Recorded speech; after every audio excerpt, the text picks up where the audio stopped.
என்னுடைய ரப் அல்லாஹ் நாவினால் சொல்லுகிறோம்.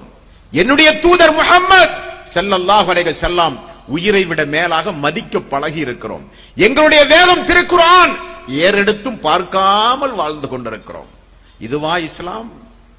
இதுவா ஈமான்? இதற்குத்தான் அல்லாஹ் நம்மை தேர்வு செய்தானா? இந்த 650 கோடி மக்களில் நேர்வழியை தேடி, சாந்தி சமாதானமான ஒரு வாழ்வை தேடி, ஒரு சாந்தியான ஒரு மார்க்கத்தை தேடி மனிதன் இன்றைக்கு எங்கெல்லாமோ அலைகிறான். ஆனால் சட்டை காலரில் அழுக்குப்படியாமல் கூட நமக்கு இலகுவாக அல்லாஹ் இந்த மார்க்கத்தை தந்தான். இந்த மார்க்கத்திற்கு செய்த நன்றி கடன் என்ன? இந்த மார்க்கம் நம்முடைய கையில் இவ்வளவு இலகுவாக கிடைக்க பாடுபட்டவருடைய சரித்திரம் தெரியுமா நமக்கு? இந்த லா இலாஹ இல்லல்லாஹ் என்கிற இந்த ஏகத்துவத்தை இந்த பூமியில் நிலைநாட்ட நபிமார்கள் ரத்தம் சிந்தி இருக்கிறார்கள். லா இலாஹ இல்லல்லாஹ் என்கிற ஏகத்துவத்தை, ஈமானுடைய மக்களை இந்த பூமியில் உருவாக்குவதற்காக வேண்டி நபிமார்கள் நாடு கடத்தப்பட்டிருக்கிறார்கள். இஸ்லாத்தை இந்த மக்களுக்கு போதிப்பதற்காக வேண்டும் என்ற நபிமார்கள் பூமியிலே கொலை செய்யப்பட்டிருக்கிறார்கள்.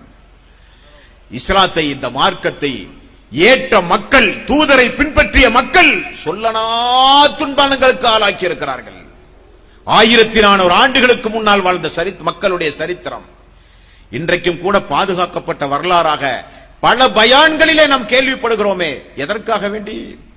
எதற்காக வேண்டி?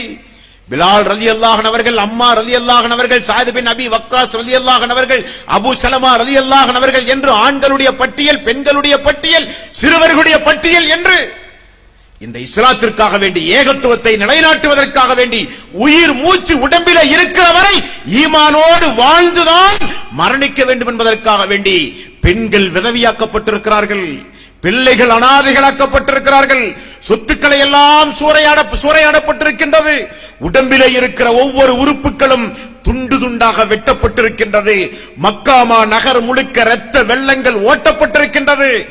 எதற்காக வேண்டி?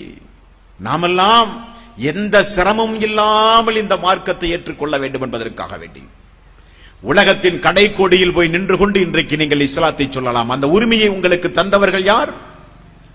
மக்காவிலே ஆரம்ப காலகட்டத்தில் நான் ஒரு முஸ்லிம் என்று பேசுகிற துணிச்சல் யாருக்குமே கிடையாது. காரணம், பேசினால் கொன்று விடுவார்கள். அப்படி வளர்ந்த மார்க்கம் இந்த மார்க்கம். அவ்வளவு சிரமத்திற்கு மத்தியில் தந்திருக்கிறார்கள் இந்த மார்க்கத்தை நம்முடைய கையில்.